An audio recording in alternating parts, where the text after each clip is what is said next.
What's going on, everybody? Andrew Thompson here of the Andrew Thompson Interviews YouTube channel. Joining me today, a very, very special guest. This man just found success in Australia. He has found success in Japan, the United States, 20 years in the business. He is the current EPW heavyweight champion, the man himself, Mad Mikey Nicholls. What's going on, man? How you feeling?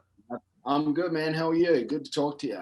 I appreciate you taking the time, man. Like I said before we started recording, I'm excited to do this. For first things first, how are you and the family been doing? Over the past year since the pandemic started, how has everything been for you guys, and how has things sort of improved in Australia?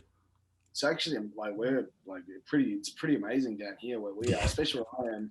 Like we obviously we're an island, but like my state as well, we're doing really well. I mean, there's like clusters that pop up here and there in other states and stuff, but we're in lockdown for a bit, but never more than about a week or so. So we've been really good. So and they've closed the borders pretty well. So we've been good. So everyone's good. It's almost back to normal here now. So that's cool. yeah, for sure. And I know you mentioned off air that you got a young child. Like how much has being a father positively impacted your life, and just made you a better person overall? Can't even put it into words, man. It's amazing. Like you never really know what you're getting into when you first start, and then just watching it grow. And like, I mean, that's the only good thing that's come out of this COVID stuff. Like not being able to travel.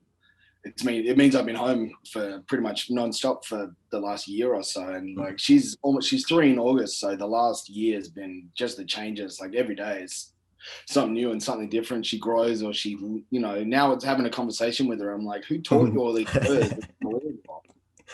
One of the cooler things that I've like I think I saw it it was either on a TV show. I think I saw it on social media. Somebody talking about being a new parent. It was like coming to that, having those realization moments that sometimes when you do stuff with them, that's literally their first time seeing this or their first time doing this, and you probably don't realize it in that moment. But then like once you realize it, like it's gonna be days like maybe y'all go to a theme park and you gonna had that thought in your head like this is her first time seeing like a roller coaster, or I'm pretty sure that's probably something you're looking forward to.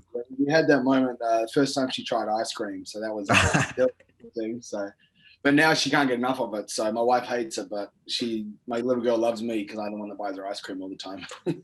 Now, what is kind of like the sort of the Australian independent scene been down there? I know EPW is they've done like a couple shows over the past couple Yeah, months. I mean, I was about to say I know Melbourne City they've been running. I think World Series Wrestling was talking about starting back up this year. Like what is kind of the independent scene been like in Australia? it's actually really good. It's like the scene now is much better than it was when we first started years ago. And like COVID's obviously affected shows and things like that. It sucks because like I'll get asked if I can do a show, or I'll get booked on a show, and then like they can't book flights or anything because we don't know whether the borders are going to close or anything like that. So that's been the only thing. But everyone's kind of adapted pretty well. And the scene now is probably the best it's ever been. So like obviously everyone still wants to watch wrestling, so all the shows are still, there's heaps of people that want to go and see it. And I mean, with not having live entertainment for a while now, anything that people can get their hands around, everyone loves it. So it's great now. And the talent pool like down there in Australia, man, it's like there's a crop, like a big crop of talent down there that I'm pretty sure can't wait to get across the border, like because like you guys got. I remember I interviewed but last year I interviewed Slex. I know Adam Brooks is down there. I think Madison Eagles has like a school in Australia or something, like she's like a trainer or something along those lines. Like there's like a really deep talent pool that a lot of people really don't get the chance to see or don't really know, are really aware of in Australia. Yeah, well, the funny thing is, like when I first left Australia, so I've been coming and going since forever now, and like, this last stint in America, I was there for basically 2 years straight, and before that, we were in Japan for 5 years straight. So like, coming over here now and seeing all these people that are coming up now that when I first started, they were either having their first or second match, and now they're and it's unbelievable. It's great to see like the improvement in people and stuff like that. So like being away, that's a good thing about being away and coming back. And like it's funny now, especially in EPW, like because we obviously started that, so there was a group of us that had been around forever. But now I'll go to shows and there's people there that I don't even know who they are. I've never met them before, and they've got all of these trainees and stuff like that. It's great. It's really blossoming the whole scene, especially here in Perth. EBW is doing really well as far as like new talent coming through and having consistent shows and like people just consistently getting better. It's great. Right, and I know you about a month or so ago, you had successfully defended the EPW heavyweight title against one Robbie Eagles. Like what did, how did you well, firstly from me watching that match, I had watched it like a few weeks ago, and that was a really enjoyable match. I think you guys did really well. And even though you had Amber on the ringside help you cheat, it's okay though. We're not here to judge. We're not here to judge, Mikey. You gotta But make the most of what you got. but how did you enjoy that match? Like, what wasn't it as enjoyable as it probably was for the people watching in attendance? And what do you think about working with Robbie Eagles? He's great. I mean, he's amazing. It's pretty funny because we're both in Chaos over in Japan, but because he's a junior and I'm a heavyweight, we've been like kind of on opposite tours for the ever since he joined Chaos a couple of years ago. We've been on pretty much opposite tours. So I'll get there the day after he leaves, or he'll get there 2 days before, 2 days after I leave. So it was great to actually hang out with him for a bit and spend some time and talk to him and go through that. And he obviously brings a bunch of different styles in. And combining the two with the stuff that I do and the stuff that he does, it was great. It was really fun, and then we had a pretty good match. So it was, it was really good, and it was more than anything, I think it was just cool to hang out with him for a while. Right. And this past January, like that was your, I think that was like your first match back since the whole pandemic started, right?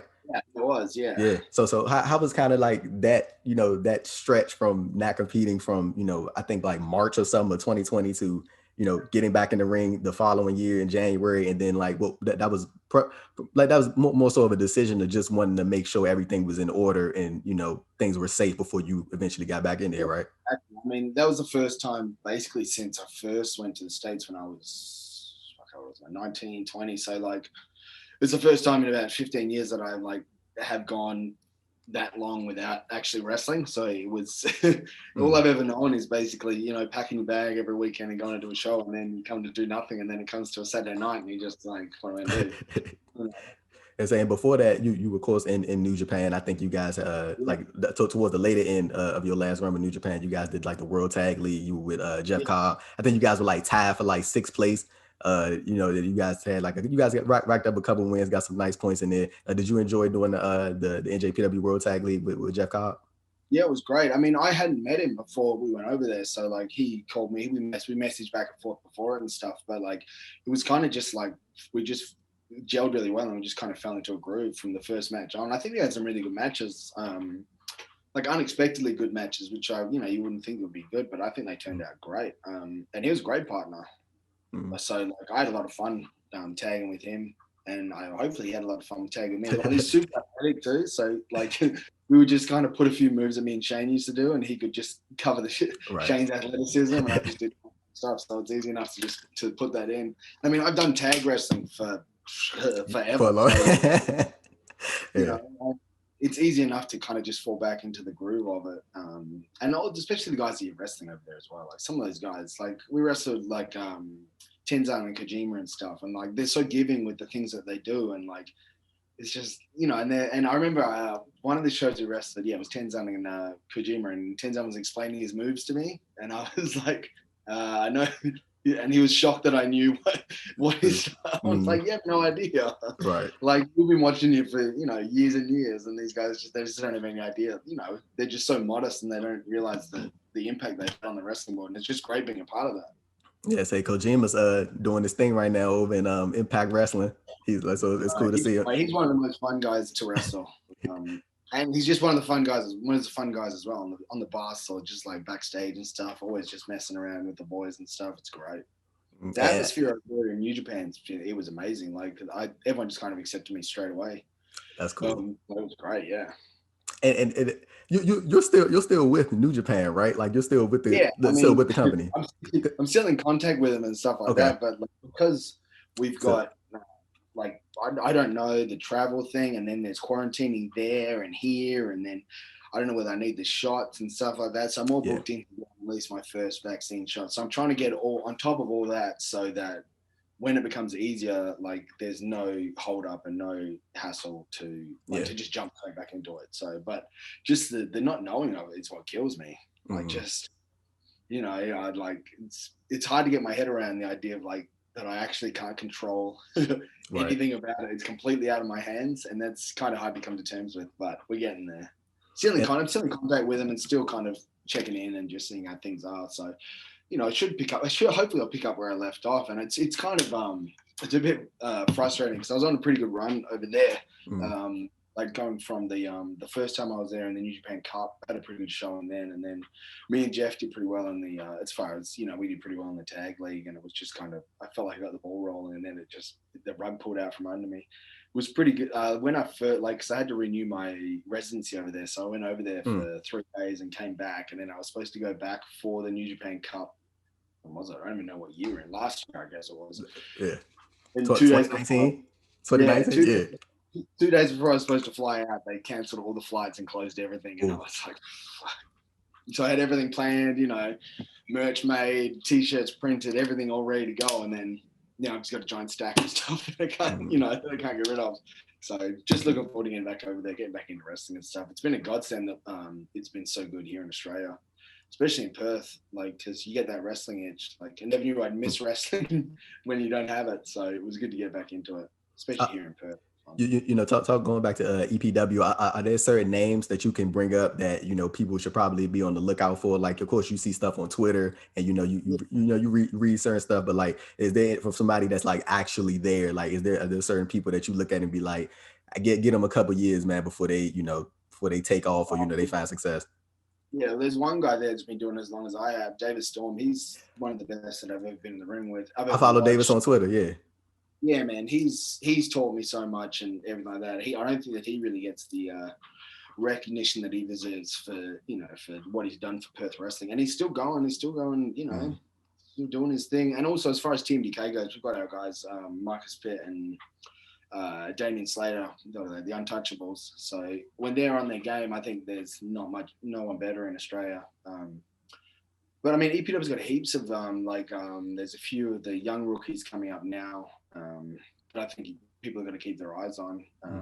Taylor King's one of them. He looks like he's going to be really good. And there's a few guys coming up in that kind of crop and that class of guys. So the next crop of guys coming up, I think, is someone people should keep their eyes on. But at the same time, don't sleep on the old guys either, because they're still killing. It's funny now. I guess I'm one of the old guys now too. It's funny to look at. It's funny to say out loud. So you mentioned Damian Slater, and I was watching the Collision Course show, and I think that was the one where you faced Robbie Eagles. If I'm not mistaken, I think Damian Slater, he was the match before you guys, I think, or it was somebody they won like a tournament or something like that. And I remember the guy had a trophy. My memory's kind of foggy, but I remember the guy he won like a tournament or something along those lines. Yeah, I think so. Honestly, I can't. Right. Going back even, I can't even remember what I had for breakfast. So trying to think it was that long ago. But he's Damian Slater himself. I think he's also super underrated as far as technical wrestling goes. I don't think anyone can match him in Australia as far as that goes. And then put him in there with Marcus Pitt, who's just ridiculous in the best possible way. Right. And put them together, so they're and it's not just a clever name. They're kind of untouchable when it comes to wrestling and tag team wrestling as well, which is always a fun thing to look at, considering what me and Shane did as a tag team. So seeing other Team DK guys doing so well as a team, it makes you proud. Yeah.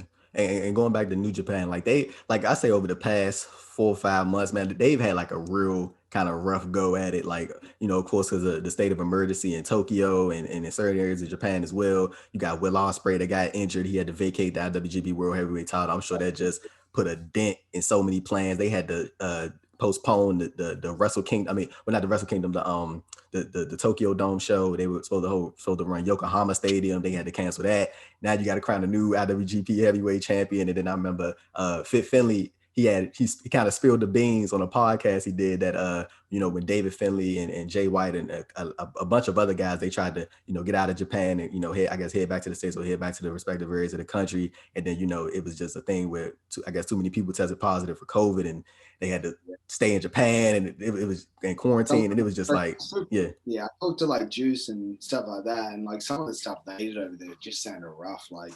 They bring them over because they had to quarantine and stuff. They just bring them over for months at a time to try and, to mitigate that as much as they can. It just sounded rough. And I know when Robbie went there, he had to quarantine at the dojo for 2 weeks before the tour. And then he had to quarantine in a hotel when he came home for 2 weeks after the tour as well. So it's just, people are trying to adapt to it, but it's just no one's ever seen anything like this before. So it's just nuts when you hear these stories and stuff. It's like horror stories and stuff. And then like, and New Japan, obviously, like the crowds we were getting, you know, when I was doing regularly over there, they were great, like amazing crowds all the time. And then to see the shows now where they can only have one person every 3 seats, you know, like it's just it's crazy to watch. It's not the same.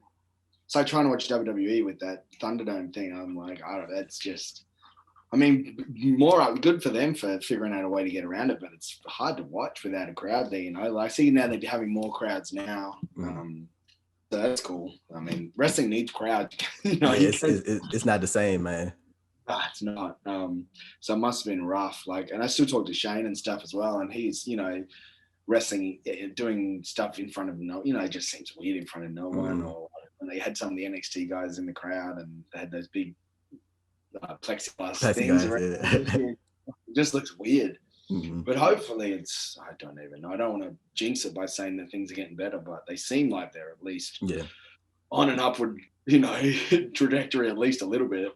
I saw, I'm pretty, I don't know if you saw some of the stuff on social media, but AEW had a full crowd at the, at Daly's place for Double or Nothing. Like I saw some, like, I watched the full show because I was covering it, but like, man, like just the crowd, they add so much. Like I really don't think, well, I'm pretty sure you guys know, but I'm pretty sure like us fans, like I don't think we realize like how important we are to the show, man. Like it's crazy, like seeing, like it's crazy how like the dynamic of people being in attendance can literally change the whole direction of a match. Like I remember when so it was one match, because this is the only thing because like they had a full crowd, so this is the only thing I'm basing it off of. Serena Deeb had a match with Riho, and they both came out, got these massive reactions, right? But Serena Deeb, you know, being a veteran that she is, she was like, you know what, I'm gonna flip this, and got the crowd to boo her, and then they started cheering Rio, and then it just worked. It's just a better dynamic. Like it's just crazy how the crowd can literally, you know, just take it up that notch. And it's so evident when, you know, some of the wrestlers come out and they saw the full crowd and you could just see it on their face. Like it just, you know, it was cool to see, man. It's funny because you work your whole career getting better and better at kind of like, you know, judging the crowd and changing work and things like that. And then you go from getting that, you're working years and years trying to figure that out, and then you got to change it all up because there's no one there. I don't know. It just seems weird to me. But I mean, at least wrestling kept going. I thought maybe, you know, I'm glad that it didn't die off, so to speak. But like, so that's at least good. But yeah, hopefully it's getting better now. So Mike, I want to ask you, man, like throughout your time in New Japan, like this most recent run, did you feel like you were able to like really get a chance to like sink your teeth into something and like really like get that like sort of strong foundation of like finding yourself in this new not necessarily Japan, but like more so this new company? Like I know you worked in Japan like in like 06 or something like that, but like did you really feel like you had the chance to like really, you know, get your feet planted in the ground and like dig into something there during your time there? Yeah, well, I mean, our time in Noah, it obviously took us because we were there for 5 years or so, but like for that first few months when you're just sitting by the ring watching, you know, doing the young boy thing, kneeling beside the ring, watching everything, you don't realize how much you kind of pick up. And then throughout the years you understand the ways Japanese crowds react and the way to work over there and things like that. And then combining that with the stuff I did in WWE and whatever, you know, what I learned there, and then bringing all that, I think I did the first tour of Japan for that New Japan Cup. I had my match with Okada. One of the best singles matches I've ever had, and he helped me out to really find my feet there. And then going into the tag league as well with Jeff, I felt like I was kind of hitting my stride, which is another reason why it's upsetting that I couldn't kind of keep that momentum going. But I did. I feel like I've sunk my feet. You know, I've really found my niche there of like where I fit in and the style and the different things, putting together, you know, different spots, different moves here and there, and figuring out what works and what doesn't. But this last run I had there, which I think was the tag stuff with Jeff, was the last run I had there. I think that's probably the best that I've been. Or the most not most comfortable, but I felt like I was getting better, and I was at a point where like I was at a really good point in my career and my ability and my like style, and I really had hammered down and figured out the ins and outs and really established what sort of thing I wanted to present. And like, but this latest tour with Jeff, I think really helped. The last one I did really helped me just to figure out where I stand and, you know, what's the best way to go about it and things like that. So that's like the best way that I can explain how I've kind of, you know, sunk my teeth into it.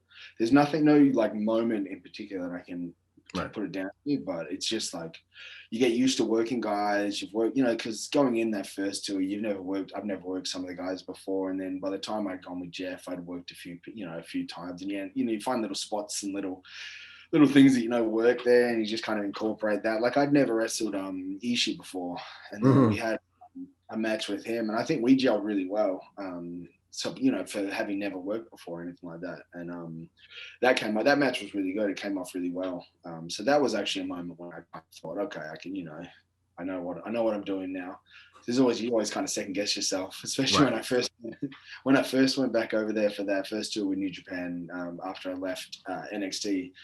There's always that thing in the back of your head where, you know, you kind of like, do I remember how to do this? But you know, it was like riding a bike. You get back into it, and it's great. I love wrestling in Japan. I think it's my favorite place. It is my favorite place to wrestle in the world.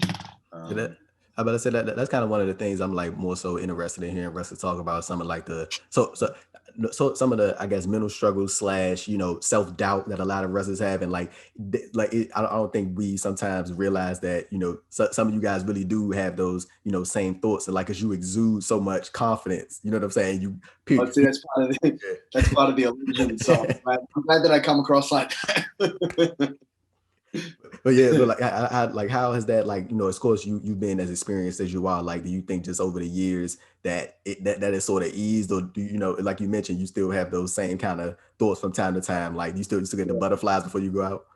Yeah, you still get them. Like it's great. I mean, if you don't get them, it's, you know, that's kind of a you know, a sign that maybe you're doing something wrong, or you lost the passion or whatever. But me and Shane coming up in Noah, because we started it, we absolutely like we started as young boys, and we kind of came up that way, and we made our way slowly, and then we won the tag titles, and then we kind of went from there. So I think because it's been such a slow progression to get to the point that I'm at now and the point that we were at, I think that kind of helps with that, like, because it's rather getting thrown straight into the deep end, which I mean is great too, but we had that slow build to get to it, to figure out what works, and some of the guys that we wrestled, obviously we've wrestled, you know, amazing talents and stuff like that, and we, you know, you just learn from everyone. I think that helped us starting slow and kind of building up as opposed to going straight into it. I think that's really served us really well. Yeah, you mentioned the New Japan Cup match that you had with Okada. That was like a really good showing, like for the both of you. I think that was like a really good match. Like I remember the hype when you first departed WWE, and then I remember they announced that Mikey Nicholls was going to be in the New Japan Cup, and I mean, it was like a lot of people were excited, man. And then of course I can't remember who you faced in the first round, and I know you won, and then you remember who it was? Yeah.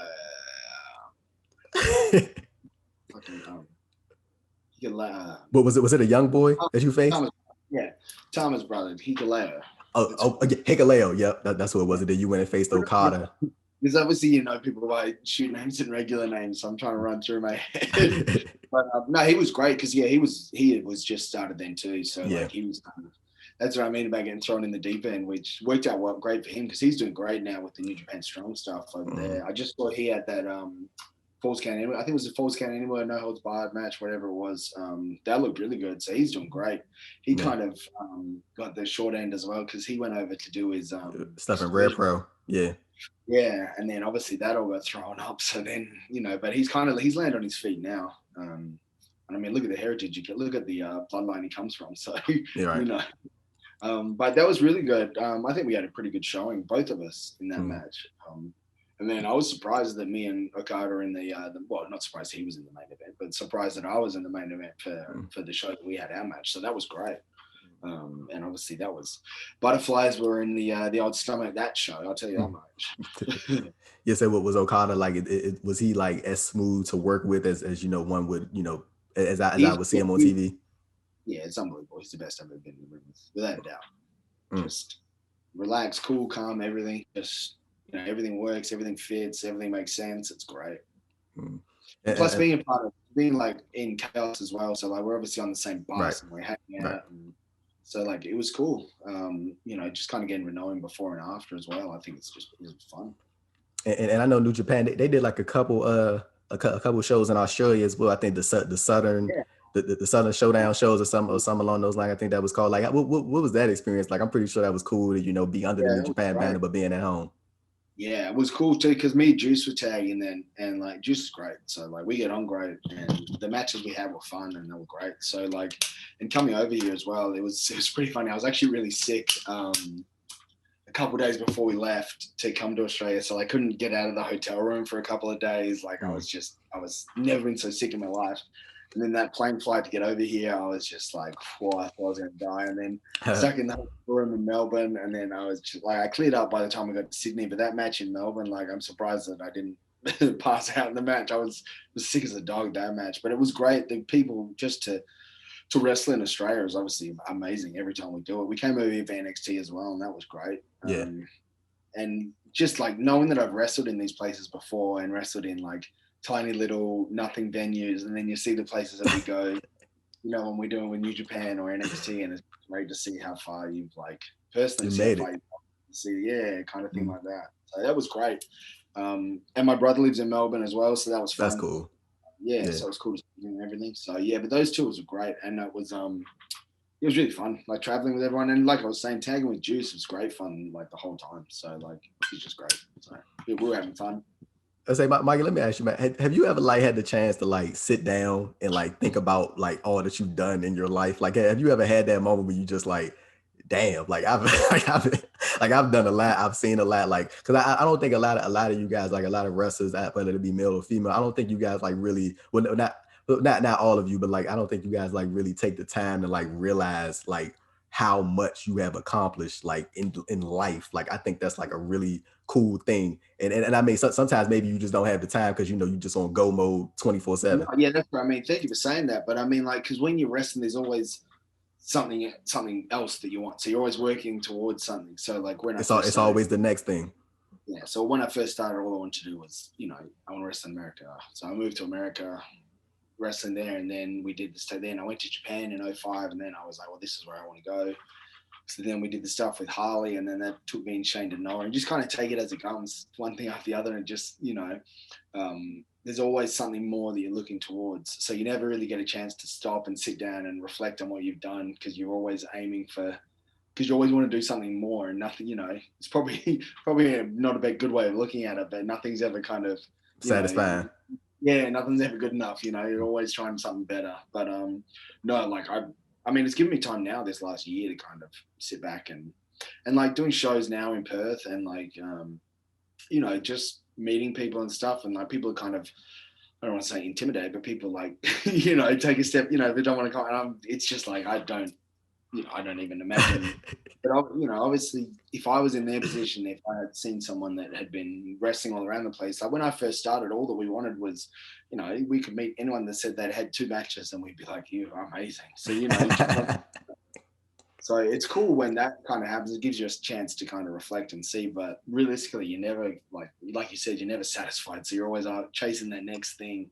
Trying to get better or move up or go somewhere else, do something else. But you're always looking 3 steps ahead rather than looking back. So I think not too long after the New Japan, after they toured Australia, I think they went to they did like the Fighting Spirit Unleashed tour, and you were part of that. They hit Boston, the New York area, like and I not too long ago I had interviewed Brody King, and I think NJPW did like a similar tour with him prior to the pandemic, like hit different states in the U.S. Like he said that was like those New Japan tours that they do outside of Japan are like some of the funnest, like people just having a good time, everybody laughing, joking, it's just, everybody just hanging out. Was it kind of the same for you? Yeah, it was great, especially going to all those places. It was pretty funny because we worked some of those places on when we did the tours for NXT, so it was fun seeing them in from a different kind of point of view. So you see it from the way WWE and NXT run their shows, then you see it from the way New Japan run them in the same venues and stuff like that. It's great, and also the wrestling historian in you like loves all the buildings that you wrestle in. Like the wrestling in one of the buildings where I think we wrestled the one where Sean lost his smile, and we did the stuff at Hammerstone Ballroom and stuff like that. Like it's cool just all the places that you go, and you don't really put a second thought to it. But then I was speaking to one of my friends over here, and he was like, you wrestle in ECW arena, you wrestle blah blah blah, and I was like, what? Shit, never really thought about it like that. But yeah, the tours themselves are super fun because all the guys are super chill and it's super fun just hanging out. Going from hotel to hotel, it's like, it's crazy we get paid to do this stuff, really. Now, of course, New Japan wasn't your primary experience in Japan because you and Shane Thorne rose to prominence in Pro Wrestling Noah. Yeah. Hell of a run in Pro Wrestling Noah, man. Hell of a run. And admittedly, like I didn't like really get into wrestling outside of the stuff in the United States until like 2016. So I did a lot of catching up over the years. You go back and learn stuff and watch that. You guys, dude, like, so let me just say, I'm pretty sure that run holds a special place in your heart. The 2-time GHC tag team champions, man. I know that. I mean, when you spoke about it, when we were exchanging emails, like, obviously that run holds a special place in your heart. Yeah, man, that was the most fun I've had in like wrestling and kind of in life too. I mean, like, you didn't have any responsibilities really. I now I've got a little girl and house, a wife, and everything like that. So, but then it was just like, yeah, wrestling, woo, whatever, sleep on the floor, whatever. Okay, like, and it was great fun. And like I said before, the way that we started coming from nothing and then like turning into, what we became as a team. And also Shane's our best friend. So just kind of hanging out with your friend. Like, this is what we decided when we first like were toying with the idea of teaming up. It was like, wrestling's fun, but it's going to be much more fun like if you do it with your friend. So like, it makes everything more fun. The tours, everything, we just make each other laugh, just drink and mess around and, in hotels and just cause a mess. But with the Noah stuff as well, like, I look back on some of the stuff we did, and that's as far as career-wise go. I think that was like the peak of my career. I think like we had a run with Segura and Tanaka that lasted probably, I think it was like a year or so. Like all the big shows. So there was 5 or 6 big shows in that year, and we wrestled them every show. And those matches, they're my favorite matches that I've ever had, and they definitely hold a special place for me. And like just the whole crew that we had, because it was a pretty small crew in Noah towards when was it? Man, right before we left.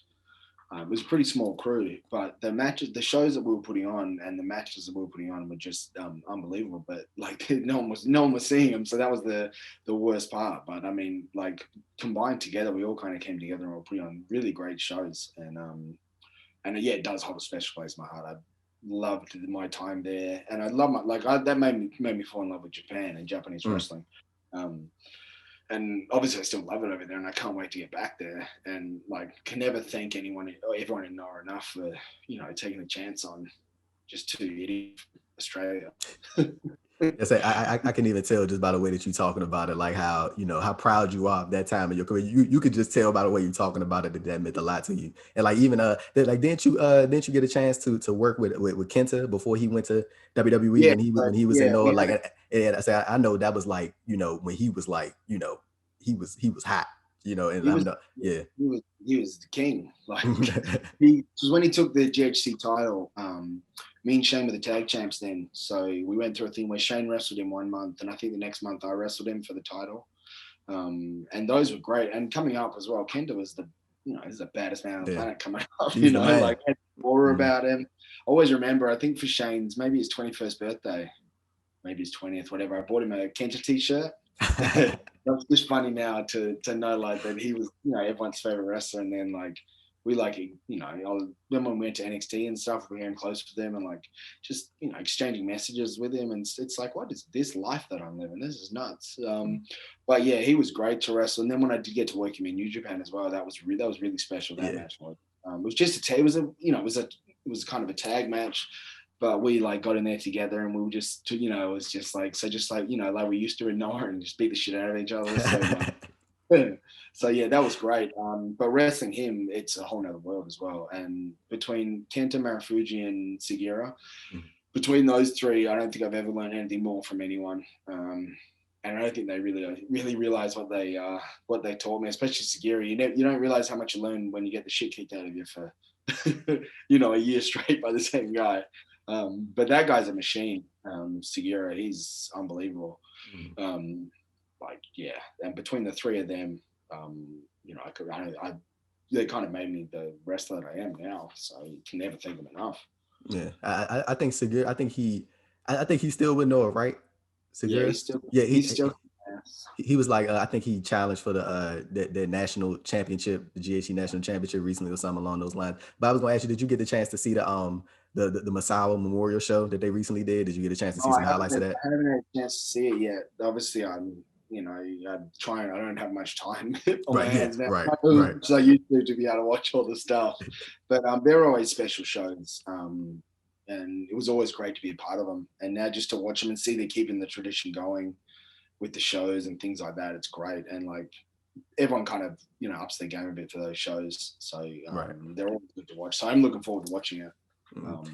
Because I still love watching all the stuff, and because you kind of came up with the guys and stuff, and now watching them and seeing what they did, like it's amazing. So it's great to watch them. I try and watch as much as I can, but obviously I can't watch as much as I used to. Don't really have much time on my hands, but on tours and stuff like that, when long bus rides and stuff gives you a chance to catch up on stuff, so that's always good. Yeah, and going back to you and Shane, man, like I kind of wanted to dive into you guys' partnership a little bit. And Like you guys work so well together, and like you said, you guys are just friends, genuinely friends. I'm pretty sure you guys would consider yourselves brothers at this point, outside of the ring as well. Like, what has it been like to just form this relationship with somebody, and really just build it up, and you guys have like sort of remained friends and remained tight throughout the years, man. I'm pretty sure that's just a cool feeling, man. Yeah, man, that's great. I mean, we were like I wouldn't say we're like an old married couple, because for all the years that we were together, we never like had a fight. Nothing ever came up. Everything was kind of just whatever. I think that's one of the reasons that we work so well together, because I mean, you have little tips, Right. like Right. something like that, but nothing that really caused anything. And like when we were living in the Noah dojo, like you're living 2 feet away from someone, like at one point in the Noah dojo, we had this little tiny room, and there was me, Shane, Zach, Joan, Bronson, Bronson Reed. Bronson He was Reed, there. yeah. Like we had so many people in this little tiny room, and it's funny how close you get to people when you're sleeping a foot away from them. That's it. And you and Shane, man, you guys had you guys had some really solid accolades. And no, I think you guys won a couple of awards, and of course the 2-time GAC tag team titles. But you guys got voted like Tokyo Sports like tag team of the year, and you were like weren't you like the second Gaijins to like do that since like the 90s or something like that? Vader and Stan Hansen were the last to do it in like 90, maybe 90, 98. 98, yeah, maybe 98, 99. But yeah, so that was cool. And we didn't even realize. And then Zach was living over there with us, Zach Savage Jr., and he like, I think he might have gone to somewhere to the convenience store and seen it in the newspaper or something, and he brought it back, and we were like, what? I don't know. So it was amazing though, obviously, like such a big deal, and just to even be considered in the same class as, Vader and Hansen, it's unbelievable. So that was great. And then we did the whole ceremony and stuff for the when they did the award ceremony and things like that. So that was a whole cool experience. Had to go and buy a suit, so that was fun. There we go. Had to make try and tiny Japanese suits on, see which fit me. So that was good. It's always fun. But no, that really took us by surprise. And I mean, it was obviously the best compliment you could receive. And I mean, it helped the confidence when you're going into it. And yeah, even that title run, like I think we had unexpectedly some really good showings with our defenses in that first run that we had, and the second run really. But I'll never forget that match where we actually won the titles at the Coliseum, and wrestled Izuka and Yano, and it was the middle of summer, and it was so hot, couldn't breathe, and then we were bleeding, and like we lost so much blood, and then like it was just, so that's kind of solidified in my memory now of that day and that night. But it was a really great time. And now Yano's like, because he's obviously in Chaos as well, and we'll go out, and he's great to me now. So like you go through the wars, and then you become close by the end of it. So like, but he's great as well. But that whole run that we had there, kind of started from nothing. Everything was like a surprise. So like, right. You don't expect anything. So then everything you get is just amazing, and you just kind of, you try and take it in your stride, but then you kind of like, what the hell? What am I doing? I used to wrestle in front of 4 people in Perth, and now there's like, especially when we did Wrestle Kingdom a couple years, maybe a year or so after that, and then like you walk out and there's, 40, 50,000 people there. It's like, what am I doing? Used to wrestling in a shed in front Right. of like your family and two other friends, and then you end up on the other side of the world doing this. It's surreal, and it's hard to get your mind around it all, but it's great. The whole experience of it's amazing. And you mentioned earlier in our conversation, you mentioned David Storm, and you know how David Storm, how important he was, to you and Shane early on in your respective careers. Like kind of further elaborate on that. And you mentioned Davis doesn't really get the recognition that he deserves. Like I keep up with him on social media and stuff like that. And he seems like a real chill dude, and like it seems like he obviously loves professional wrestling. He's been doing it for quite some time. Like just talk about him and know how much he has meant to both you and Shane.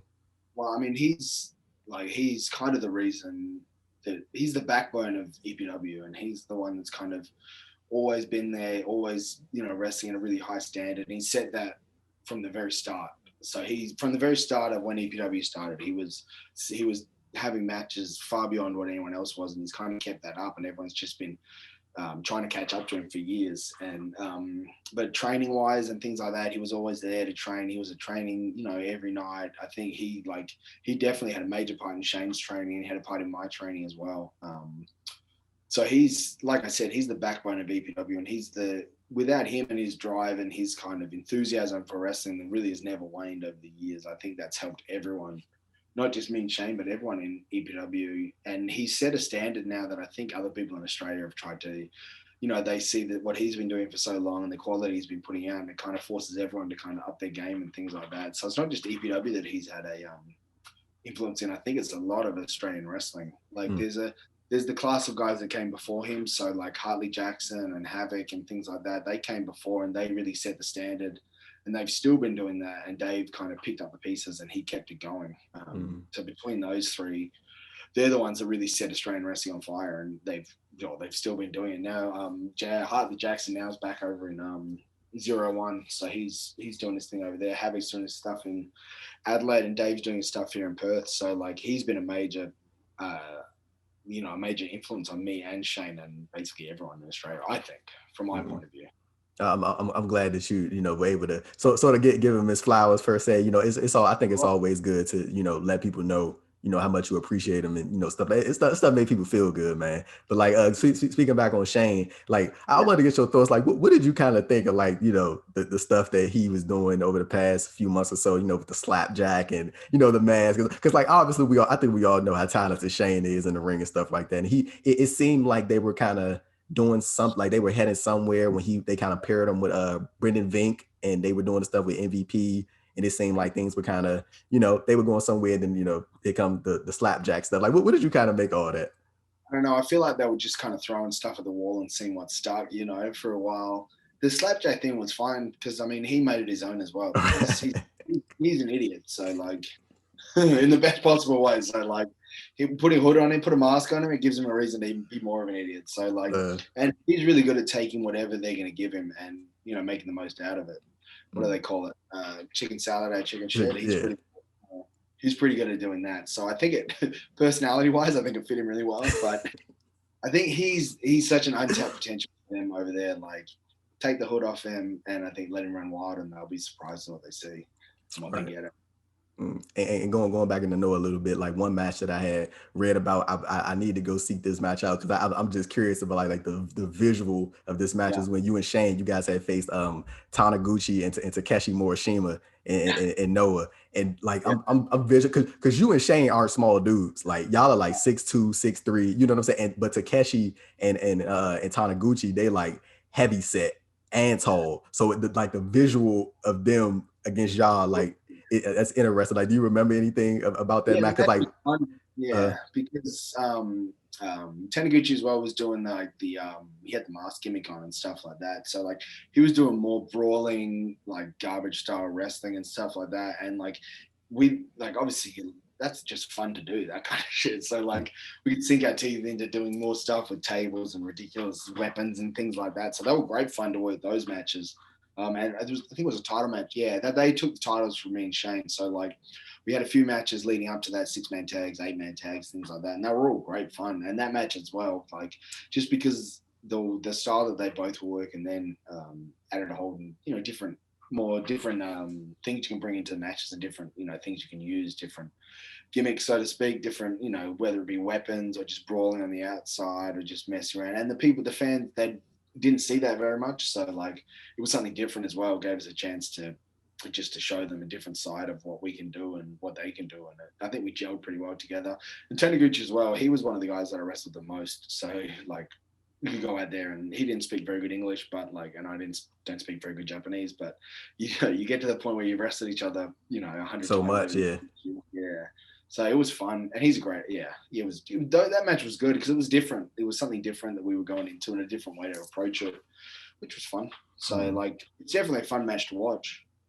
Yeah, for sure. Like immediately when I always hear Takeshi Morishima name, I always think about him just mauling Daniel Bryan and ROH. Like I swear he tried to take Bryan out a couple times. Like like his Bryan Ring of Honor was unbelievable. Yeah, for sure, 100%, man. Audio But like one of the cooler things from you things guys in Noah that I think was really important to maybe why the way you guys feel the way you do about your Noah run is how they handled you guys' exit, like, you know, gave you the tour and you know, like just that string of shows and just really showing their appreciation as to what you do. I feel like that goes a long way between the promotion and his talent and keeping that bridge still intact. Like I remember, like the last time I've seen something like that was when Impact Wrestling did the same thing for Santana and Ortiz. You know, sent them off on a win, gave them the big celebration after the match and stuff like that. Like I feel like that had to be something that holds like that you hold real close to you, right? Just know how much they appreciated you guys. Yeah, man. I mean, it broke my heart to go, but obviously, Right. growing up, we couldn't say no, we couldn't not. You know, we could not go. And the way they handled it was really nice of them. And they gave us a great showing. And we had wrestled Marufuji in our last match, so that was great. And then at the end of the match, everyone came out and kind of, you know, gave us a hug and everything like that. And I've got a couple of good photos from there. There's one photo where where like just in the ring and everyone's there, and it's probably my favorite photo that we've got that I've got wrestling wise. One of the ones that I hold on to. Yeah, so just coming from that and the whole vibe and everything, like everyone was real positive about it. No one was, you know, Right. no one was upset. Well, people were leaving, but no one was really, you know, no one was angry. Everyone understood, which was really good. And especially some of the guys over there, Ogawa and Marufuji and stuff, like they were really cool about it, and they were the, you know, the elder statesmen of the company and stuff. So like it was really good to kind of get their blessing. And then of course, moving on from Noah, here comes TM61. They arrive in WWE. I'm gonna just tell you this right now, Mikey. You guys' theme song was a banger. It was a hit. I love the TM16. Yeah, the TM61 theme song was really good. To say, did you So yeah, that was really good. No, go ahead, man. Oh no, I was gonna say, did you enjoy you guys' theme song? Yeah, man, that was great. Yeah, like because who was doing that? Was it CFO? Was that the guys that were doing whatever they were doing the theme? But we sent them our old music we used in Japan, and they kind of did something similar and sent it to us, and it was great. We were like, yes, that one, please, thank you. Mm-hmm. So yeah, it came out really good, the theme music. So it was good. Yeah.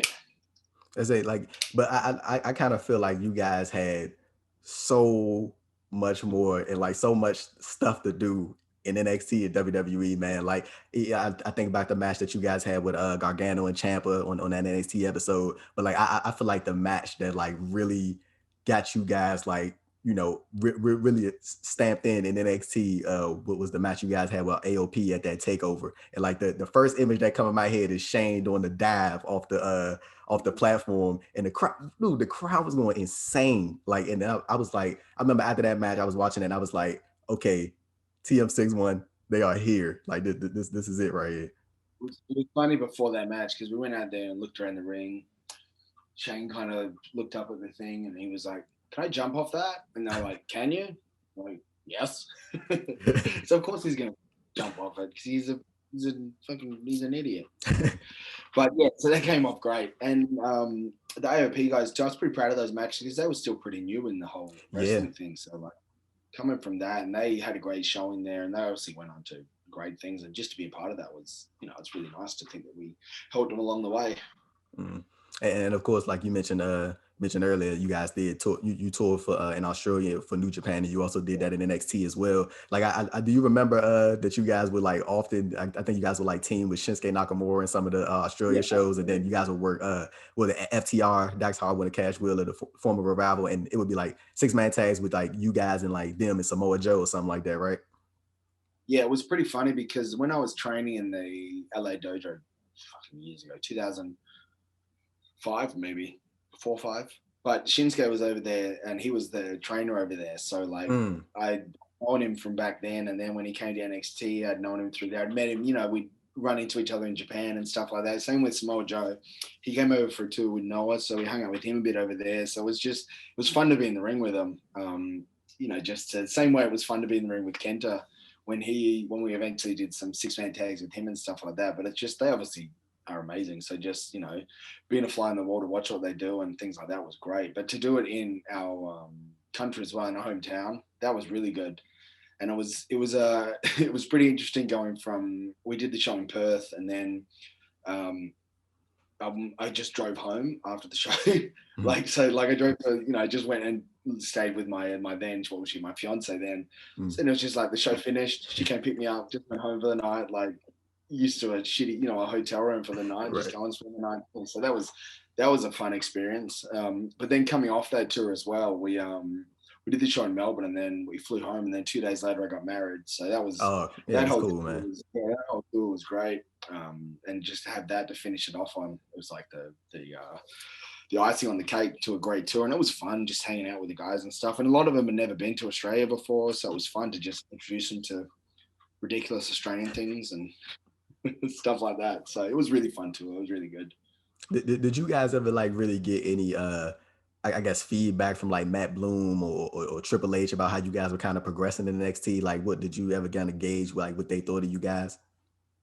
Yeah, I mean, there's always guys backstage, giving you tips and things like that. The craziest thing was when we went on one of the road loops, and I can't remember who we were wrestling. I think it was what are they called now? War Raiders. What are they? I Yeah, don't know what they're called Viking now. Raiders. Yeah. That's the one. Mm. And then we came backstage, and Shawn Michaels is just like talking to us about our matches, and I was just like, "This is what is going on in my life?" But like, just all the guys there. Hotty was he really helped us out as well with our tag stuff and things like that. So just having those guys as a sounding board and to offer you advice and things like that, it was, you can't put a price on that kind of stuff. It was great. Mm. And Matt Bloom was great with everything. He was really hands on with training and stuff like that, and like especially that match for the with the AOP and stuff. He was pretty hands on with that, so it was really good. He was always good to us. So yeah, it was great to have those guys as a sounding board, and criticism or what you're doing right and wrong and things like that, because some of the stuff you don't really give a second thought to, and then there'll be little things that they tell you, and then you start incorporating that, and you notice the big difference that it makes. So it was really good. Right. And I know like sort of into you guys, like I feel like when you guys like really started to get like a grasp on things, I remember Shane had the bad knee injury and that took him out for, for almost a year. And I remember you were kind of doing the, you were doing some single stuff, but it was like mostly like on NXT house shows and stuff like that. Like what did you like kind of remember from that period of your career? Did it kind of seem like just a sort of a waiting game until Shane got It was back? kind of a waiting game, and then I kind of had to remember how to do singles matches again. Right. I hadn't had singles matches for years, so it kind of helped me that way of just, and like I never didn't wrestle, like because when he tore his knee, I that same tour right before I got married, I busted my thumb. So like we went through a period of a couple of months where we were both just sitting on the couch watching TV and doing nothing. So just back to being able to wrestle was great. And a lot of the talent in NXT was great to wrestle. And those what do they call them? Coconut loops. Those Coconut like loops. Florida, yeah, they were like so laid back and everything like that. So it was an easy environment to get back into. Mm. So it was fun to be able to do some single stuff, but it was much better when Shane came back and we went back to our tag stuff. I think we work much better together. Well, I know I do work much better with him. He's singles wise, he's doing great now. So. And I mean, I'm doing okay as a singles guy, but in the back of your mind, there's always that Tag team, thing. yeah, man. Yeah. Like I still find myself now when I'll be, just thinking about wrestling, trying to think of spots and stuff. And then I'll just like subconsciously be inserting Shane into this spot and figuring out what he can do and where, and it's like, fuck. So, but yeah, that's always fun. And when Shane did come back from that knee injury, I remember you guys were sort of doing like the baby face TM61 stuff, and then you guys transitioned to the bad guys. I remember you guys were like the all black stuff. I remember when I first seen that, like I was just I really liked you guys as like the peppy, the baby face team, like the fight from under. Like I really liked you guys like that. But I remember when I first saw the heel stuff that you guys was doing, I was like, I don't really know. And then like I remember you guys had the match with the Street Profits, and you guys started cheating to win, and you had like the little smirk on your face and stuff like that. I was like, okay, I get behind this. Did you kind of like that or enjoy that little adjustment Yeah, and transition? working as a heel is so much fun. And like It's the easier, way right? that we, yeah, it's easier. And the way that we like interact with each other in our matches and stuff, I think it comes across more heelish anyway. So like, and coming from Japan as well, like they obviously the heel face thing over there is a bit more than a bit not as prevalent as over here. So we kind of wrestle more as heels anyway. So like going into that, and the best thing to come out of it was I always wanted to go back into long tights, and Shane Mhm. never wanted long tights. He always wanted trunks, and Mhm. then he finally came around when we turned heel to go into long tights, and I've never looked back. So I always wanted long tights like Shawn Michaels wore. So I finally got the long tights, and I have never looked back. Like so like as you guys were kind of like really like I guess sinking your teeth into that, and like it was like really progressing. I remember a report had came out and then said that you got released from NXT, and then like a few days later it got clarified that you had asked to be released so you can go back home and be around your family. Like was that like the accurate thing? You just wanted Yeah, to be man. home. Well, because I was always because my wife she's a saint. Like she was with me. She was just my like we've been together for. You know, I hope she doesn't see it. She won't be happy to know I don't remember. But I started dating her right before I first went to Harley school. So Wow. and that was really the thing that started everything. So like she's been with me throughout the whole thing. When we were in Japan, she'd come over every whenever she could. I'd get home whenever I could. So we balanced that pretty well. And then we were doing good balancing it with when I was in the States as well. And then she got pregnant, and it was a pretty rough pregnancy. So Right. it was really rough. Like we thought we lost little girl a couple of times. So like Oh, that I'm kind sorry. of Sorry to hear that, man. yeah. No, Mm. No, no, no, no. it I is know. what I it know what is. you're saying. Yeah, I know what you're saying. So like we thought we'd lost her, and then my wife was on bed rest for months, and then little girl came 2 weeks early, and she was perfectly healthy. So, Right. well, and now she's nothing. She's almost 3, and she's a nightmare in the best possible way. But I always thought that I'd be able to juggle the two. But then I came home. My wife called me and said she was in labor, so I got in the plane straight away and came home. And then like just holding little girl, and then I had to get back to work, so I was home for 2 weeks, and then I came back to the States, and it was just like this is, I always thought Right. that I'd be able to be, but then like this is not gonna work. Mm. So then some soul searching there, and then as much as it killed me, like I wouldn't change it because the amount of time that I spend with her now and the relationship I have with her now, like the idea that wouldn't be what it is, just it's yeah, I don't even want to think about what it would have been like. So like I don't regret it, but like it was obviously rough, Right. pretty rough time. But it's worked out really well with the stuff in Japan. So once that starts up again, because that's a much better way to do it. Go over there for a couple of weeks, come home for a couple of weeks, go there for back and forth, as opposed to the because my wife's really family orientated, so like she's very close with her mother and her sister and stuff like that. So like I never wanted to be the one to force her to move over with me and do it like that. So I had to do the right thing and come home to her. And like I said, I don't regret it. I think Right. it's worked out, and everything's going good now. We just need the world to reopen so we can get back to work. Mhm.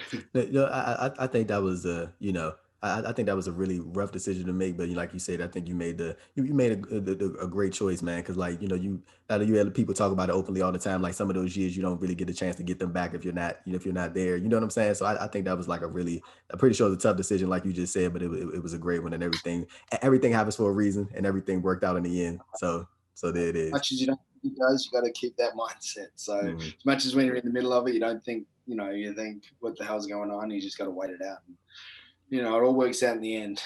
Mm. I Did, think. did you ever think about some of the possibilities of you and Shane, like what some of the potential matchups that were there for you guys further in WWE, like especially like when you guys were in the thick of it, like that 2017 time, they like it was the Usos out there, Jason Jordan and Chad Gable, John Huber, the late Brody Lee, and Eric Rowan were teaming up on the main roster. Like it was like you had it was like just a bunch of guys, man, that were like really like the tag team division on like 2016, 2017 WWE. It was like it was really solid. Yeah, man, we had a pretty good scene in NXT as well. So we had like obviously some matches with the Revival, which were great, and then even some of the teams coming up. So like what is it, Oni and Danny Burch Danny, when they yeah, first team, love we had those a dudes, heat. man. We had a run with them where we were wrestling, all the coconut shows for for weeks. We had a little run on TV, which was cool. One of the teams I wish that we had had a chance to wrestle the Forgotten Sons, but they hadn't taken that name yet, so it was just Steve Cutler and Wesley Wesley Blake. Blake. So like, Mm. yeah, and we wrestled them a bunch. So it was like dark matches and coconut loop and stuff, and like we had great chemistry together. So I would have loved to have seen that go more. But then obviously on the main roster, it opens up a whole new world of guys that you can wrestle. I would have loved to have wrestled any of the teams you mentioned. Like the Usos, just killing it. They still are. So like, Yeah, just getting in the ring there would be great, just to see how you go. So obviously you still had that thought in the back of your head, and I'll still watch some of it now, and I'll be imagining, thinking of the matches that we could have had with them and things like that. But never say never. You never know what's going to happen. right. And I gotta Especially, ask you. Oh, you good? especially now, the wrestling world seems to be Yeah, looking crazy opening up. Like everyone working with everyone. right. Impact and New Japan and AEW and everything going together, and there's all these rumors flying around about people working together. It's just Yeah, nuts. yeah. So, I said that the stuff was making the rounds recently, man. That there's a potential something in the works with WWE and New Japan Pro Wrestling, which is quite interesting. Considering WWE has seemingly never been the type to play with others and mix it in with others. So I think that's a very interesting thing. But like I did want to ask you, like you know, like you and Shane, obviously, I feel like you guys will always be somewhat connected to one another throughout your entire careers. And I know Shane, he recently posted like a picture on Twitter of like the TM and like like is there a possibility down the line that of course when you were able to get back into the States, do you think that it could be a chance that you guys get back together and do something? Well, I think whenever me and Shane get together, I think it's magic. So, like, if we can make that happen, I think and you never know what's going to happen. Especially like you're saying with the rumors and everything that's going around now, you never know what's going to happen. So, Right. like, there's nothing I'd want more than to get back in the ring with with him as my partner. I think he kind of feels the same way. So now it's just a matter of seeing what happens, waiting it out, and just playing it as it comes, so to speak, and then just going from that. Right. But it's also fun to just mess around and post stuff every now and then. Keep it talking. Got I get bored. getting the people excited, man. Yeah, you got to keep the interest there. But it's pretty. It was actually quite flattering the reaction to that kind of stuff because he put a picture up and then I put a picture up and then just seeing the back and forth from people. It was good. So it was fun. I'm pretty sure that made you feel good that people still like they still remember, man. You know what I'm saying? They still remember those days. So I'm pretty sure that's cool. But like before we get out of here, Mikey, I gotta ask you like just a simple question. What's next? Sure, What's man. next for Mikey Nicholls? I got to make this New Japan thing. Like I was saying, I was on a good run there, and I think there's so many matches over there that I haven't had that I'm looking forward to having. Like singles matches with Ishii, I think we would be really Mm, good together. Put me in with someone else in another team and just kind of because we wrestled God a bunch when me and Juice did, and just I think that we could do some great stuff together. But New Japan, I think that's where my focus is. That's what I want to do. I want to keep moving up the ladder there, get more chances, more opportunities. I really found my footing there, I think, and I'm like I was in a pretty good routine, pretty good run of good matches, quality matches, feeling good about them, building some momentum. So I'm looking forward to getting back onto that. But at the same time, I do want to get back to the States, um, whenever that can happen. So mm. it's like the Wild West over there now. So, but open to if anyone wants to, if anyone wants me to wrestle there, I'm all open to getting back to the States. But New Japan's my focus right now. EPW and New Japan. So obviously I'm the EPW champion, so I'm just trying to have the best matches I can with that and represent that really well. But New Japan's my focus. That's where I want to focus all my attention. That's where I want to really make a name for myself and establish myself in Japan as a singles guy as well. So we did that run as a tag team, and I love that people associate me as a tag team wrestler over there as well. And I wouldn't change that for the world. But I also would love to establish myself as a dominant singles guy over there too. I think it'd be great, and I look forward to the different matches that I can have. There you have it, folks. There you have it. Mikey, please plug any social media you got, any upcoming things you got. Let the people know. Make sure I plug it in the description of this video. What am I at? Mikey Nicholls everywhere. So just it's 2 L's and Nichols. So at Mikey Nicholls on Twitter, on Instagram, on I guess it's on Facebook. Instagram and Twitter is where I do most of my stuff. So if you love pictures of dogs, little babies, and a mini horse, then my Instagram's the place to go. But I've got some shows coming up. So I've got an EPW show. When is it? I think July. I'll get back to you on that date. But, I have a show in Sydney in June 19th. So there's that one. But if you follow me on my Twitter and my Instagram, I keep pretty updated on that. Pro Wrestling Tees, Mikey Nicholls. There's some pretty cool shirts there. I've got a guy that does my my designs. He's amazing. So some of the stuff he's done has been great. And so collaboratively, we've got some great stuff up there. But yeah, at Mikey Nicholls everywhere. Just look it up. It's easy to find. You'll see my stupid face on everywhere. So that's the way to go. There it is, man. Everybody go support the man, the one and only Mikey Nicholls. Ladies and gentlemen, I'm Andrew Thompson of the Andrew Thompson Interviews YouTube channel, signing off with himself, Mikey Nicholls, and we are out. Peace. Peace.